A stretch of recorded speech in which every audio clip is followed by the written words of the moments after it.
Bonjour Igal Palmore. Bonjour Yva. Merci d'être avec nous dans ce grand journal, cette édition spéciale après le lancement d'opérations israéliennes contre le régime islamique iranien et son programme nucléaire. Vous êtes ancien porte-parole du ministère des Affaires étrangères israélien, mais c'est aussi important d'être avec vous aujourd'hui parce que vous avez cette double casquette. Vous êtes également directeur du département des relations internationales à l'Agence juive. Alors avant d'en venir avec vous justement aux mesures de sécurité qui doivent être prises dans les différentes ambassades, mais aussi par rapport aux communautés juives qui risquent de subir des contre-coups de ces opérations israéliennes. Ça fait des mois et peut-être plus qu'Israël préparait cette opération contre l'Iran. Visiblement, le Mossad a même réussi à installer une base de drones d'attaque au cœur de l'Iran. Alors, Igal Palmore, pourquoi Israël lance cette opération précisément maintenant ? Alors, l'opération est lancée pour diverses raisons, et je dois dire que ceux qui prétendent qu'Israël attaque sans raison et sans provocation ne savent pas ce qu'ils disent. N'oubliez pas d'abord qu'Israël a été attaqué par les supplétifs de l'Iran à partir du 7 octobre, par le Hamas, le Hezbollah, les Houthis en Iran, les milices chiites en Irak, et par l'Iran directement l'année dernière. À 2 reprises, en avril et en octobre, l'Iran attaque Israël avec des centaines de missiles balistiques, de missiles de croisière et de drones. Alors dire qu'Israël s'attaque subitement à l'Iran, non, excusez-nous d'avoir attendu un peu pour préparer la contre-attaque. C'est une contre-attaque et elle intervient maintenant parce que justement, ces derniers mois, on s'est aperçu que le programme nucléaire iranien avait pris un bond en avant. Je dis bien un bond, ce n'est pas une avancée progressive, mais parallèlement aux négociations avec les États-Unis, qui d'ailleurs n'ont rien donné, l'Iran a fait un véritable bond vers l'obtention d'une arme nucléaire. Justement, Igal Palmore, une ogive nucléaire. Oui. Justement, oui. C'est ce que j'allais vous demander. Concrètement, ça veut dire quoi? Parce qu'effectivement, ce qui est dit à Jérusalem, c'est que si Israël n'attaquait pas maintenant, ensuite ce serait vraiment trop tard. Donc pourquoi ça aurait été trop tard? Concrètement? Eh bien parce que avoir sous la main de l'uranium enrichi, c'est dangereux, mais ce n'est pas dangereux dans l'immédiat. Encore faut-il construire une ogive et pouvoir la mettre sur un missile, n'est-ce pas, pour que ça devienne une arme nucléaire. Eh bien, le bond en avant que je viens de mentionner, c'était justement d'aller dans ce sens, de pouvoir monter une ogive nucléaire sur un missile. Et à partir du moment où l'Iran aurait à sa disposition des missiles balistiques ou des missiles de croisière avec une ogive nucléaire, ça voudrait dire qu'en appuyant sur un bouton, je simplifie bien sûr, mais en appuyant sur un bouton, l'Iran serait capable de lancer des missiles nucléaires sur Israël sans qu'Israël ne puisse rien faire. Vous voyez comme il est facile pour les Houthis de tirer des missiles sur Israël. Eh bien, imaginez que ces missiles soient des missiles à ogive nucléaire. Vous imaginez ce que ça pourrait représenter. Alors, je ne crois pas que l'Iran leur aurait donné des missiles nucléaires, mais des missiles en Iran visant Israël avec des ogives nucléaires, c'est évidemment un danger existentiel immédiat. Et nous ne pouvions pas accepter cela, bien entendu. Igal Palmore, pour que ce soit très clair, ça veut dire ou Israël attaquait maintenant, ou alors Israël risquait de se faire détruire par l'Iran, c'est ça? Exactement. Israël risquait de rester exposé au bon vouloir des ayatollahs qui auraient à leur disposition des missiles nucléaires prêts à être lancés à n'importe quel moment.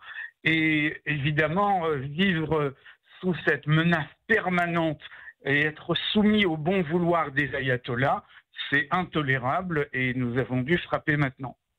Donald Trump vient de dire qu'il avait lancé un ultimatum à l'Iran il y a 2 mois. Il a écrit sur son réseau Truth Social. Il y a 2 mois, j'ai lancé à l'Iran un ultimatum de 60 jours pour conclure un accord. Ils auraient dû le faire. Aujourd'hui, nous en sommes au 61e jour. Aujourd'hui, ils ont peut-être une 2e chance, dit Donald Trump. Comment interpréter le jeu de Donald Trump dans le cadre de ce qui se passe et des menaces qui pèsent sur Israël. C'est pas très clair. Oui, ce n'est pas très clair. Était-ce son intention initiale ou pas? En tout cas, il paraît qu'il joue avec Israël. Ce n'est pas forcément mauvais, mais il faut se souvenir que Donald Trump ne roule pas pour nous. Il roule pour les États-Unis et pour lui-même, pas pour nous.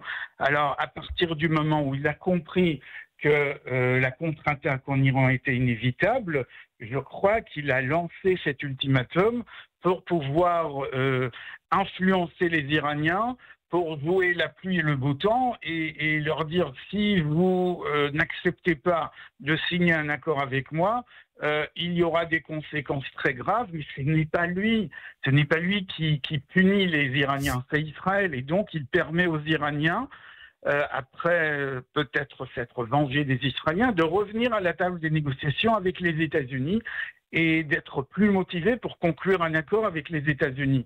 Donc Israël serait, dans sa vision, peut-être un levier de pression dans la négociation. C'est possible, mais en tout cas, Israël, comme Donald Trump ne roule pas pour Israël, Israël ne roule pas pour les États-Unis. Et nous avions tout intérêt, comme je viens de l'expliquer, d'empêcher les Iraniens à tout prix d'obtenir l'arme nucléaire. Yigal Palmore, bien évidemment, ces opérations militaires israéliennes continuent contre les sites nucléaires. On peut parler aussi avec vous de ce qui se passe dans les pays autour de la région. Par exemple, Amman, on le sait, ce matin, quand il y a eu des drones d'attaque lancés depuis l'Iran contre Israël, eh bien, Amman, au-dessus de l'espace aérien jordanien, il y en a qui ont été interceptés et Amman a dit qu'il ne tolérerait pas la violation de son espace aérien. C'est moins étonnant pour Amman que pour l'Arabie Saoudite qui a des propos très durs vis-à-vis d'Israël. Mais finalement, ce matin aussi, bien, c'est dans l'espace aérien saoudien que des drones iraniens ont été interceptés. Sur cette situation-là, précisément, de l'Arabie Saoudite, quelle est votre analyse? Qu'est-ce que vous pouvez en dire? Alors, il y a beaucoup de choses qui se passent dans les coulisses, mais je dirais la chose suivante. La Jordanie a été l'objet de tentatives de pénétration et d'infiltration iranienne durant ces, je ne sais pas, 3, 4, 5 dernières années, voire un peu plus. Et ce que font les Jordaniens aujourd'hui, ça fait partie de leur réaction face à ces tentatives d'infiltration. Ils ne permettront pas, bien sûr, la violation de leur espace aérien, mais avant, ils n'ont pas toléré la pénétration de leur espace, de leur territoire. C'est dans une stratégie de rejet de toute intervention et de toute tentative de s'immiscer dans les affaires de la Jordanie de la part de l'Iran. Maintenant, l'Arabie Saoudite est dans une autre position, oui. Elle partage le Golfe avec l'Iran. L'Iran est un voisin proche et dangereux. L'Iran est également un partenaire, ou je dirais un collaborateur sur le marché du pétrole. Et pour l'Arabie Saoudite, il faut surtout stabiliser les prix du pétrole. Et c'est là leur intérêt majeur dans leurs relations avec l'Iran. Il n'y a pas de relation d'amour entre ces deux pays, c'est le moins qu'on puisse dire. Mais il y a un intérêt commun qui est celui de stabiliser l'exploitation du pétrole. Et c'est pour cela que l'Arabie Saoudite, avec je dirais toute la méfiance qu'il porte à l'égard de l'Iran, souhaite collaborer avec ce pays sur certains dossiers et donc ils se permettent une condamnation assez forte pour pouvoir maintenir cette relation. Yigal Palmore, on peut parler aussi avec vous des réactions, par exemple de la France et de l'Allemagne, qui appellent surtout la France à la désescalade, mais qui soutiennent le droit d'Israël à se défendre. Est-ce que ça, c'est à cause de la menace nucléaire iranienne indépendamment et en tant que telle, qui peut aussi concerner la région et peut-être même plus loin, ou est-ce qu'il y a aussi un élément tel que le fait que les pays européens ont aussi conscience que la destruction d'Israël, c'est dans l'ADN du régime islamique? Oui, bon, il y a des gouvernements en Europe, il y a des gouvernements qui ont des visions très très différentes du Proche-Orient et d'Israël. Et quand je dis très très différentes, c'est vraiment à l'extrême.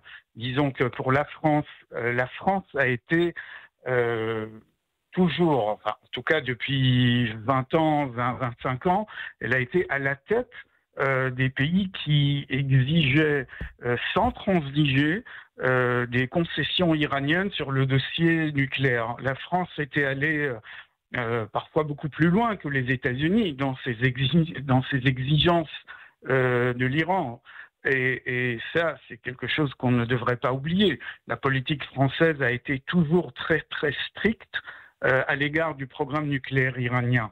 Et donc aujourd'hui, quand les dirigeants français savent très bien de quoi il s'agit quand on parle de nucléaire iranien, et en même temps, ils sont conscients du fait que l'initiative de l'attaque n'a pas été prise par Israël, que tout commence avec l'attaque du Hamas, avec Le 7 évidemment octobre. le soutien de l'Iran. Eh bien, voilà, ils annoncent quand même leur soutien en droit de défense d'Israël. Quant à l'Allemagne, c'est un pays qui a toujours eu une position amicale envers la défense d'Israël. Ce qui est très décevant, en revanche, c'est la position de la Grande-Bretagne.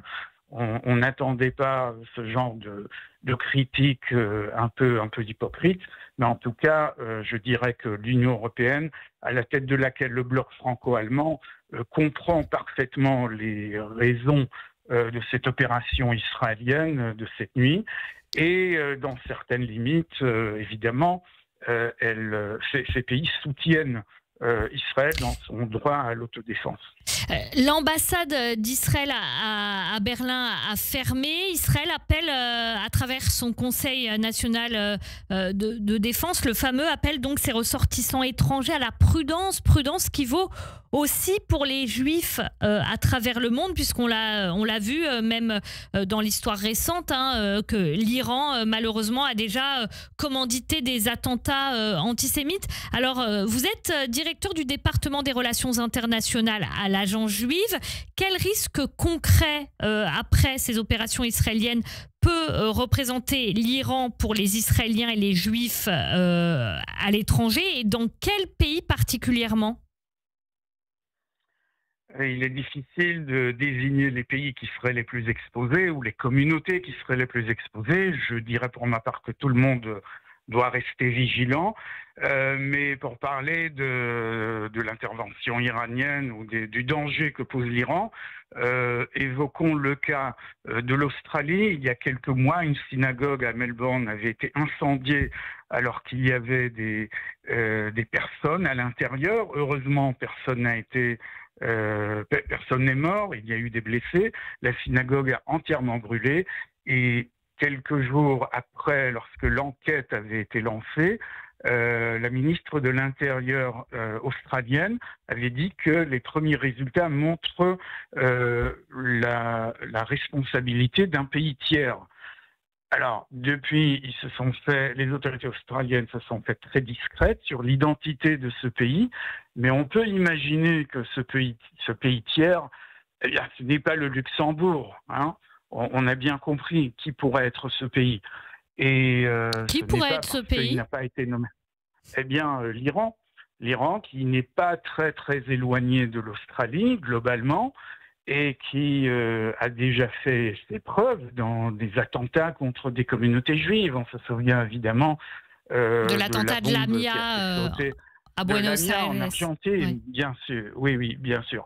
Donc là, on voit vraiment la patte iranienne, et je crois que tous les pays ne sont pas aussi proches ou aussi perméables que l'Australie, mais je dirais que tout le monde doit rester très vigilant, pas seulement dans la rue, pas seulement dans les installations communautaires, mais aussi, et je dis ça à tous nos auditeurs, restez vigilants quant à vos mails, les messages WhatsApp sur téléphone. N'appuyez pas sur des liens suspects. Si vous avez des doutes, essayez de vérifier autour de vous d'où provient le message.